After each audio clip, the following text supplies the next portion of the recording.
Welcome to Secrets Out Idaho. Each week, we let you in on the secrets of Southern Idaho and speak to the people who make it such a unique hidden gem. I'm your host, Connie Stouffer. On today's episode, we'll hear about the road less traveled and why you should discover Idaho's backroad treasures when we talk to authors and photographers Linda Lancey and Sherry Hart. They'll share their favorite spots in Idaho, tips for budding photographers, and how to find the beauty all around you. Linda and Sherry, welcome to the show. I'm really excited to talk to each of you and to learn more about your book and your adventures around Idaho. Welcome. Well, thank you. Thank you. Of course. So I'm going to just start by having each of you tell me about yourselves. Maybe we'll start with Sherry. I'm a native of Southern Idaho. Born here and raised here. Love photography and going for wanders, and mostly with my dog, and photography. The last few years, I've got to do more photography, and it's been awesome. And we'll turn it over to you now, Linda. Hi, my name's Linda. I'm a professional landscape photographer. I've been doing that for about 13 years.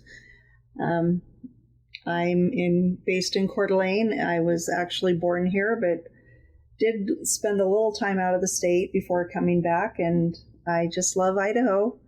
I travel a lot and put out a calendar every year for my landscape business, and that keeps me pretty busy, along with art projects and some workshops, and then the book project. Perfect. So Linda and Sherry, you're based in different parts of the state. So how did you two meet and start collaborating and working together? That one's for Sherry. Linda and I became friends over the internet via Facebook, and I admired her work and a mutual friend of ours. And so anyway, we became friends, and she travels across the state delivering calendars, and she was going to be in Twin Falls, and I shamed her into having coffee with me. Yep, that's about how it happened. So what does this shaming look like? What happened? No, she just invited me several times, and I'm not a very social person, so it took some prompting on her part to get me to stop and do something that wasn't my normal routine. We just had coffee, and it was very nice, and I don't know, we've met up many times since then, but first she came to one of my workshops, and then she started helping me at the workshops, and then when I got the book idea, I just knew that she would be a good partner.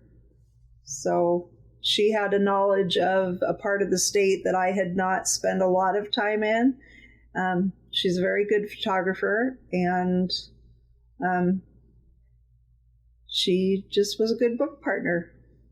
That's awesome. So tell me about the book. What did you guys work on, and what did you come up with?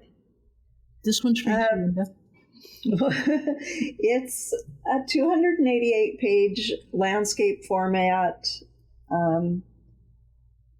guidebook to 48 driving routes around the state. We broke the state into 6 regions, and each region has, I think, between 6 and 9 or 10 routes in the region that you can take a little day trip, or they range from about 3 hours to overnight trips. Most of them are in the 5 to 6 hour range, and they take you on scenic drives to a lot of geographic features, old barns, some pioneer cabins, waterfalls, just wildflower areas, beautiful lakes and mountains, and just everything great that Idaho has. Yeah, I was just flipping through the book here with Sherry, and beautiful photography in there. So even if you're just an appreciator of outdoor photography, it's a beautiful book to kind of see how beautiful Idaho is all over as well. Yeah, we're pretty proud of it. We wanted to include as much photography as we could. Of course, the directions take up a lot of space, but I know of people who have bought it just for their coffee table, even though it's not really a coffee table book. It's fun to flip through. It is, for sure. And Sherry, since we're all about Southern Idaho here, tell me what someone might find in the Southern Idaho section. We have in the South Central Idaho, we've got I guess there's technically 3 Southern Idaho sections. So there's Western Idaho, South Central Idaho, and Eastern Idaho. So I'm most passionate about the South Central one, but all of them are great. So. Well, we take you everywhere from like the Craters of the Moon up at Peekaboo, the Sawtooths, Little City of Rocks, the City of Rocks over by Elba. We've got right around Twin, we have waterfalls and all the features that the river has to offer. We go out to Hollister, Rogerson, you can go to Jarbidge, and then the Thousand Springs scenic route, starting through Buell and hitting some barns, and then go through Hagerman, and then come make a loop and hit a few other spots along the Snake. Linda didn't mention each one of these routes has a sponsor. Oh. And they prepaid to be in the book, and so and the sponsors, by sponsoring a route, they've offered a discount. Oh. And Linda mentioned that we have overnight routes, so the overnight routes probably have lodging of some sort, and I may get a discount at that lodging. Or say our Rogerson route has the Rogerson store is our sponsor, and you get a discount on, well, if you buy so much gas, you get a free cinnamon roll and nice. Coffee or something like that. But yeah, they all have something like that, and each route has photography tips and tells you where to be at which time of day to get the best shots and which time of year. It also if you're really wanting to capture like the wildflowers, it'll tell you when to be there for wildflowers, or when the water flows are going to be the best, or things like that. Yes, yeah, that's exactly right. And so Southern Idaho, there's might not be any place that people who live here already know about. They might not know where to go, and they're all drivable routes. But if you're going to a different part of the state, this book. Take this book with you, and it'll take you to places that you wouldn't find just being there only the day or two, or just driving through. Well, just flipping through the book, sitting here with you, I was like, where is this? I wanted to know where all of them were. And one of the things I love about Idaho in general, but the Southern Idaho region, and just some of the places you mentioned, you can visit alpine kind of areas, lava fields, canyons, waterfalls, just about a whole plethora of different kind of landscapes within just a day's drive, which is pretty spectacular. Pretty spectacular, yes, it is. Yes, we have it all right in a very small radius. Yes, pretty proud of that. Yeah. So although we are most passionate and love Southern Idaho the most here, Linda, I wanted to give you a chance to share a little bit about your neck of the woods too, if people are unfamiliar with your part of the state. It's beautiful. In my opinion, I was born in the mountains, and our mountains here in North Idaho are not the jagged, rocky peaks, but they're forested mountains. And I'm the daughter of a reforestation contractor who we pretty much grew up in the forest. My dad would either have timber contracts to, saw down trees, and then in the spring we would run tree planting crews, planting trees and reforesting the whole area. And so many summers were spent in the woods, and we get some wildflowers, not quite the abundance that you do, but I was blown away when I saw the wildflower fields that Sherry took me to down by Rogerson. And I hope to make another trip back. When we went together, it was a very windy day, but still very beautiful. Our region is known for lakes and rivers. People do a lot of recreational fly fishing, boating, whatever, but we don't talk a lot about those types of things in our book. It's mostly just sightseeing. Mm-hmm.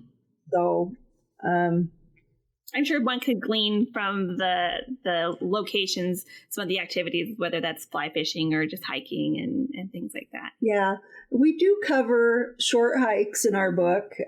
Of course, you know, there's a lot of waterfalls that you're not going to see if you can't walk a quarter mile or, short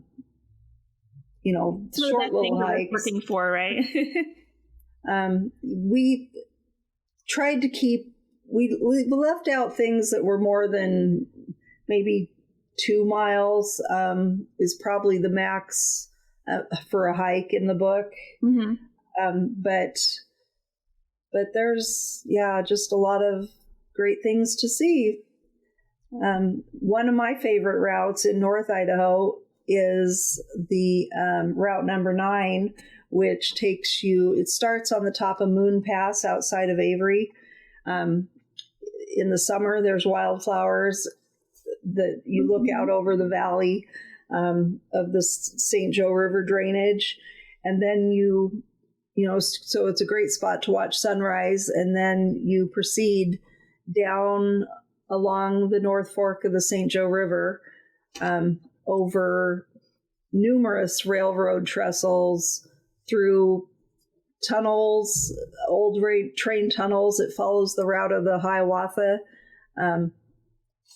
train from back in the day. I don't know when that went out of business, but a portion of that is the bike trail called the route of the Hiawatha, but the rest of it is just a road now. So you can drive through probably 5 of the tunnels, over some trestles, along the beautiful river. It finishes in St. Mary's, but with a side trip up Baldy Mountain for sunset if you're, want to do that option. There's some barns on the route and just great river views. So that's one of my favorites, but yeah, Sherry is showing me pictures right now, and it's really beautiful. And I think one of the things they kind of both have hit on in some of the areas is not only are there landscapes that are really beautiful, but kind of a history too that you get to learn, whether that's from old towns or old barns or old rail lines or just different history that you get to learn too throughout the state. That's true. We sadly had to eliminate a lot of... It's a big book. You've got a lot in there. Sherry had a lot of great histories written up for different areas, and it just wasn't consistent because I didn't have the histories for all the places I had traveled. And it would have been really a monumental undertaking to have included all that. So we kind of had to make the decision to cut that out. Mm-hmm. I think someone on doing these drives would probably understand that there's a lot of history, whether they're seeing kind of out of commission rail lines or old historic buildings. And so they may not know the history or may not be in their book, but they'd still get to kind of experience that in a first person kind of way. Yeah, we hope they do. Yeah, we certainly mention a few times, that you're at the historic, whatever building, but we just don't go into depth about what its purpose was, really. Mm-hmm. Did you want to share anything, Sherry, about Linda's? She touched on the trails that we have in the book, and they are short. The trails. It's mostly a driving book, and it's not a 4-wheel. You don't need 4-wheel drive necessarily. Just high clearance in some areas. But Linda and I, when we were collaborating and working on the book, and I would share a picture or where I'd been that day or that week or something. And Linda, she would have to line me out once in a while because I like to walk. And so she says, well, where'd you take that? And well, you go 3 miles over this way, and then you turn, and you're walking over here. And she says, get back on the road. This is a driving book. This is a driving book, not a hiking book. Well, it sounds like you certainly were able to have lots of adventures making this book. So it sounds like it was a fun book to put together. We truly did. There's a few routes that we did together, or on one of her routes, I just rode with her. And saw a lot of country that I didn't get to see. And Linda is exceptional about knowing when to be where. And so she's done a great job that way. And does a phenomenal job. You sound like you guys were a good team.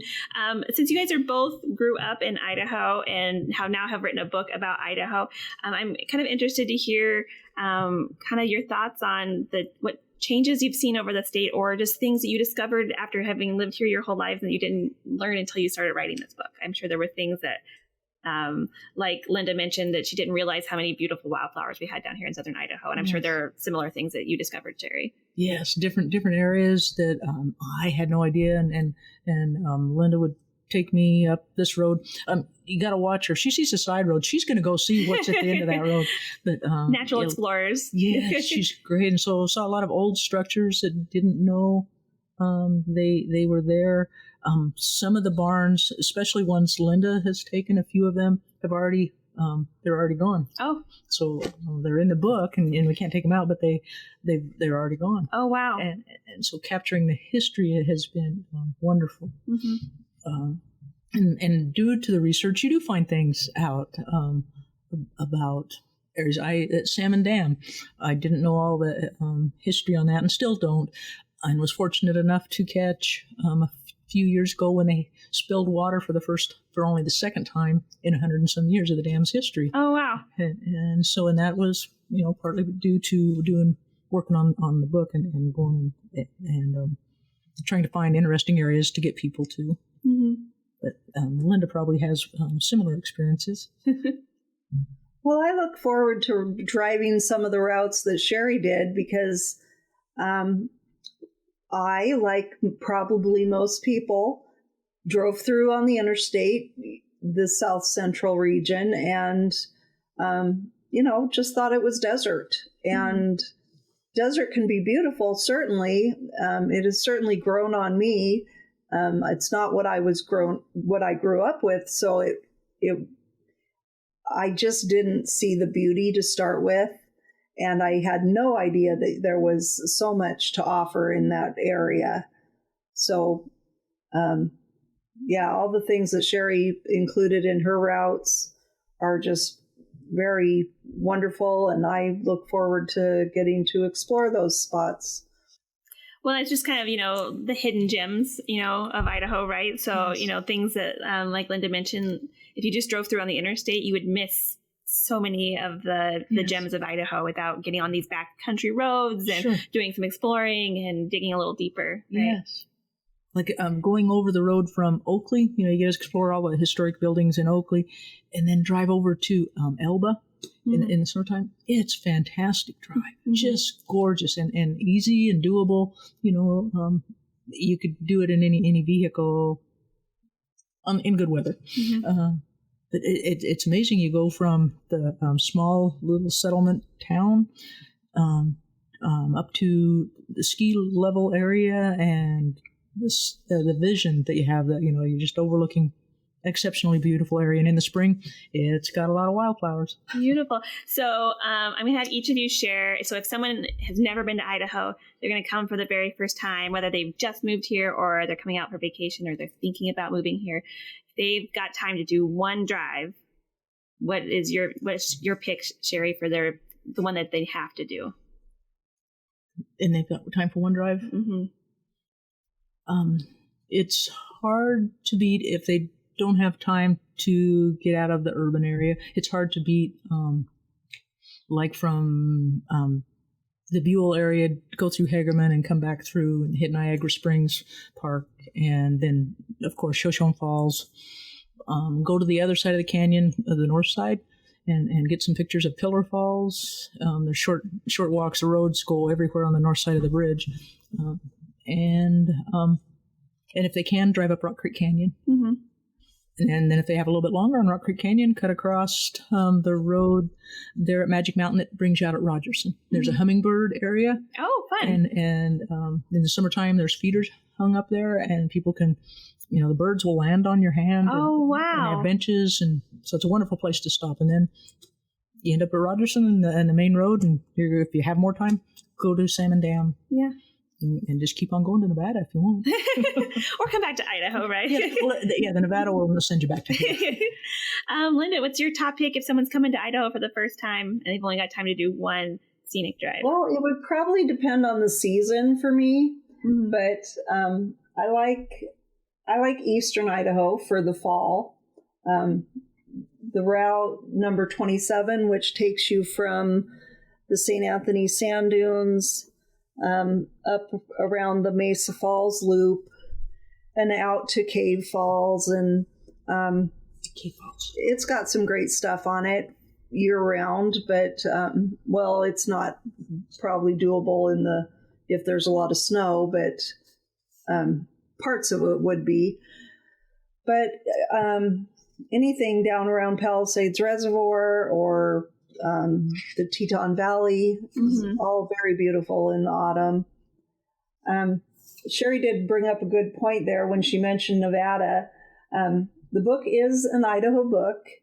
All but one route start in Idaho, but there are probably 5 or 6 routes that do go out of the state very briefly.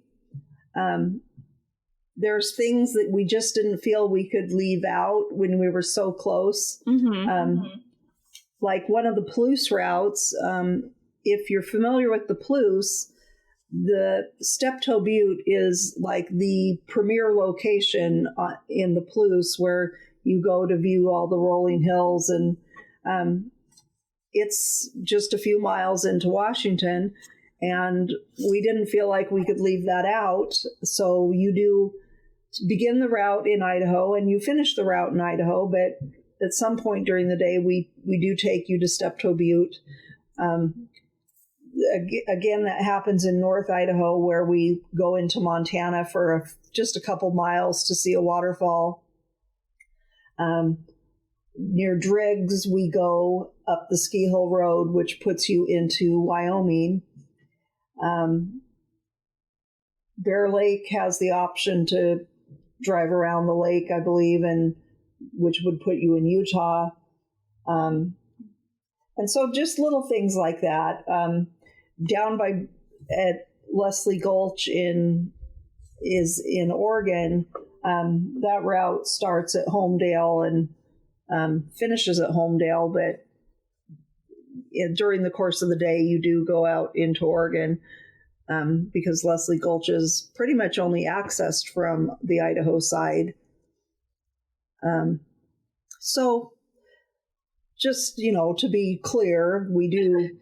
We will forgive you for those few other ones. Yeah. Like I said, there's probably 5 of them that have small excursions outside of the state. One thing we haven't mentioned yet about the book, I don't know if you noticed that the maps are very basic. Each route map includes a QR code, which you scan, and it takes you to a online map, which you can then use for navigation. You can see all the little roads. You can click on the photo points of interest, and most of them will show you more photos than we could put in the book. So you can see what's there before you go. And then if you want to skip everything and just go to one location, you can do that by, just hitting directions to the one location on your smartphone. Or we do recommend that you scan that code before you head out, because you're not going to have internet in a lot of places. But that was kind of a neat feature. And Our designer came up with that, who is my son, and he did all the design work and gave us some great ideas, I felt like. Yeah, I think, and speaking of the photography in the book, I wonder, since you're both photographers, if you have any tips or suggestions for somebody who maybe is an aspiring outdoor photographer on how to get started, or just giving them tips to get out there and give it a go. Well, you hit it on the head right there. You've got to get yourself out there. You've got to put yourself in the places when, the light is nice, which is morning or evening, and be there. You can't see what you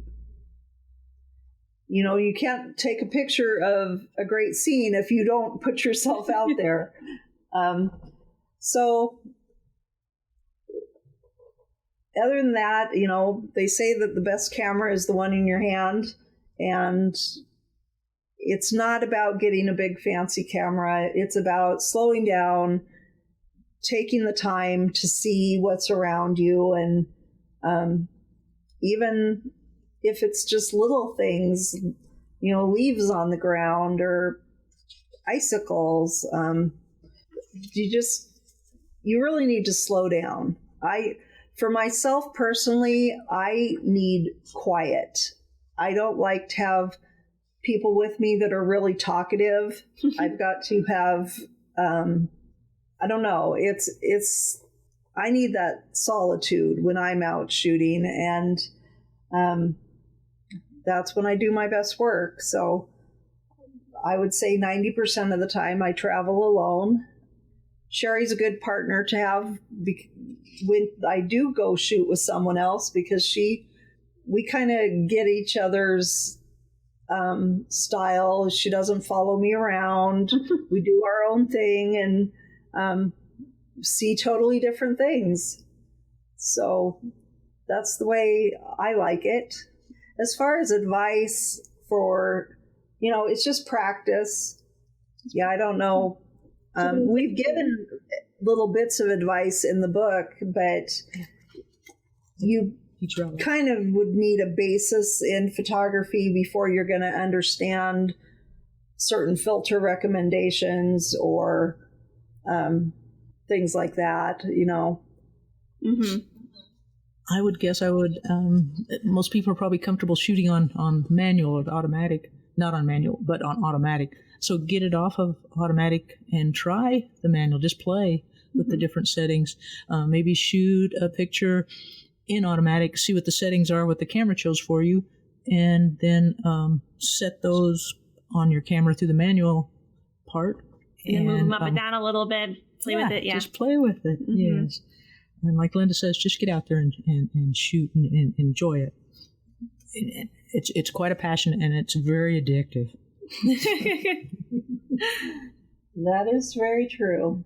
So in addition to writing books and photography and landscape for you, Linda, what are things that you like to just do as passions or hobbies when you're out and about in Idaho? It sounds like, Sherry, you are into hiking and kind of outdoorsy stuff. Do you want to share more about some of the hiking or things you like to do? Yes, I love just to go for short wanders, and most of my wanders are really close by. They're just down in the canyon. Auger Falls is a good place just to go wander, or out in the desert south of Kimberly, or out Rogerson Way. But I like to just go walk, and like Linda, I do like my solitude, and you see so much. People, they do tell you that the desert isn't pretty. They just haven't looked. And they'll say in the wintertime, we don't have any color. There's color. Mm-hmm. Just the person needs to just look. Mm-hmm. And it's a wonderful area. I see it used more and more all the time because of access we have with the racers and four-wheelers and stuff. That there's a ton of trails that are open to us. People just need to go explore. And if you can't go very far, just walk downtown Twin in Old Town. Mm-hmm. It's amazing. The trail down in the canyon, the Rock Creek Canyon Trail that starts in Old Town and then is by the old hospital. It's a wonderful trail, Mm-hmm. full of beauty, and people can practice their water photography there, their trees, their rocks. We have some really nice things to see just right here in Twin Falls, Byler, Buell, Kimberly, and Hanson. And it's one of the nice things I think about Idaho is that for people who enjoy solitude from time to time, you can still get that. There's been places, I think many people have probably gone where they are expecting to experience the outdoors, whether they're going to a national park or just hiking trails in other places that are crammed full with people. Yes. The parking lot's full, you get out on the trail and it's a traffic jam on the trails, but that's not the case here. You can still get out and have time to yourself and just sit and practice your photography or read a book or just walk on a trail and listen to the birds in the stream. Yes. And that's not something that you get very many places anymore. And we have one of the most beautiful canyons right here that either whether you're exploring from the rim or you're down in it, it's just amazing. So I love water. I love rocks. I love our sagebrush. Linda, what about you? What are you out doing for fun when you're not doing all this other stuff? Nothing. I've been obsessed with photography since I was probably 12 years old. I went to college for it.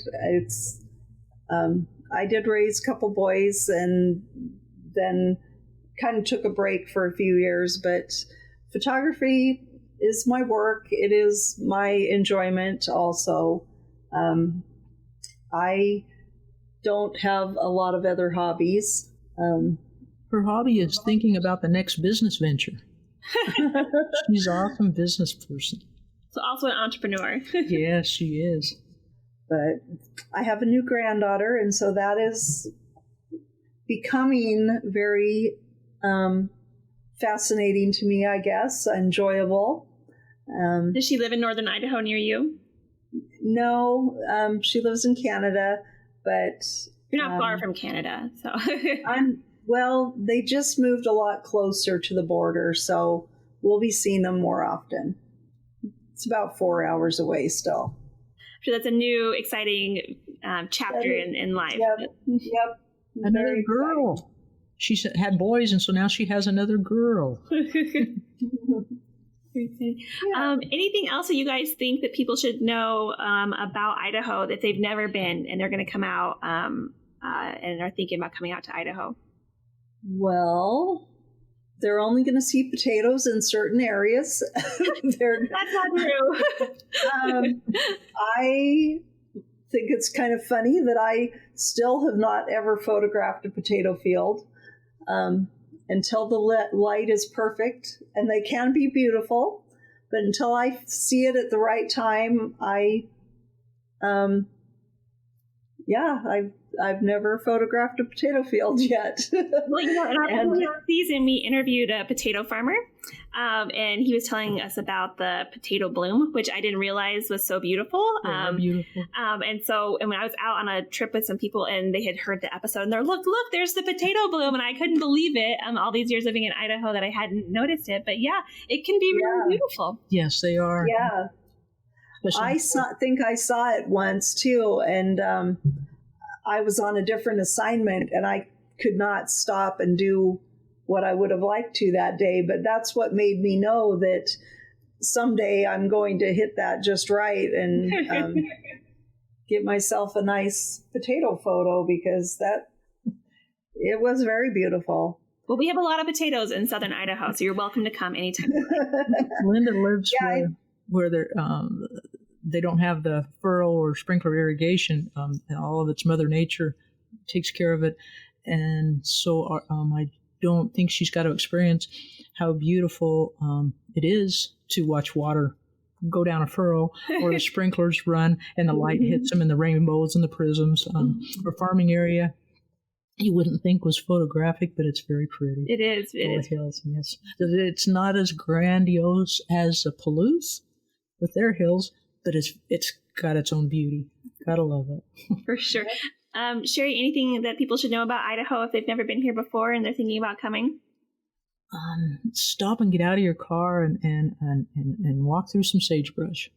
The aroma of the sagebrush is is something, I guess either you love it or you hate it. I love it. Just before like a thunderstorm, and you can smell it in the air. There's something about like a summer storm, and then you can smell the sagebrush. It is amazing. It is. Yeah. Yes. I left Idaho for a little while and came back, and when I first smelled it, it smelled like home. Like yes. It was very comforting about it. Yeah. Yeah. Just you don't have to go far. Just get off of a main road, take any road, and just kind of look around. Mm-hmm. And we have a great climate, kind people. Idaho's a wonderful state. You have so much diversity. You can go up to the lakes and beautiful areas that are up where Linda's at, and come across the Southern Idaho part. And I don't know if all the states have the diverse beauty that we have. I don't think they do. We're a pretty big state, and I think just geographically are blessed to have that diversity. I don't think you could go from lava fields at Craters of the Moon and then drive like an hour, less than an hour, and be in the Sawtooths, like that kind of landscape. I don't think that exists anywhere. No, I think we're pretty fortunate. Yes, we are for sure. So I don't think we shared the title of your book or where people can find it. So Sherry, yeah. So it's Discovering Idaho Scenic Drives and Backroad Treasures. It's a visual guide. And tell me where people can find it. Is it on Amazon? It is. Yeah. And for locally, you can pick it up here at the Visitor Center, Mountain View Barn, Rogerson Store. And Linda, where else here? There's about 55 stores around the state now. It has its own Facebook page. Oh, it's going to be sure to share the Facebook page so people can check that out. Yeah, so the Facebook group is just Discovering Idaho's Scenic Drives and Backroad Treasures. And you have to answer a couple of questions, and then we'll let you into the group, and where you can share your own photos of driving the routes. And oh, great. Yeah, it's kind of for people to, post what they saw and if we've travels. We've caught a few errors in the book, like for publication of any book, and that's where you can share if you found an error. Oh, and then actually, on my website, there's a couple pages devoted to that, and I'm to the book, and there's a form there that people could fill out if they find an error. Linda, what's your website? IdahoScenics.com. IdahoScenics.com. Okay, we'll be sure to share that as well. Any other things you want to share before we wrap up? Anything I didn't ask or want to cover that you want to share? Well, one of the stores that it's in is Rediscovered Books in Boise, and they have sold. We have been blown away by the number of books they've gone through already. They've told us that we've been on their top 10 bestseller list for 11 out of 13 weeks. Wow. And that was several weeks before Christmas. I suspect that we did really well right up till Christmas. In fact, they have reordered again after Christmas, so we know that they're doing really well with it. And as are many other stores, we're very excited about that. And if they're local here in Twin, they can just contact me and I'll meet them here in Twin. Oh, swift service. Awesome. Well, Linda and Sherry, thank you so much for being on the show. I really was excited to learn more about your book and some of the back roads and places that I even haven't had a chance to visit. And I think no matter whether you're from Idaho or it's going to be your first time coming to Idaho, there's something in here for everybody, for people who just love beautiful places, which that's everybody, right? And budding photographers and lovers of Idaho. So thank you for doing the work that it went into putting in that book. And thank you for being on the show. Thank you for asking. Thank you for having us. Of course. Thank you. Thanks for listening to Secrets Out Idaho. You can follow Southern Idaho Economic Development on social media or visit southernidaho.org to learn more. Please take a moment to leave a rating and review and subscribe so you can be the first to hear more Secrets Out Idaho. Until next time.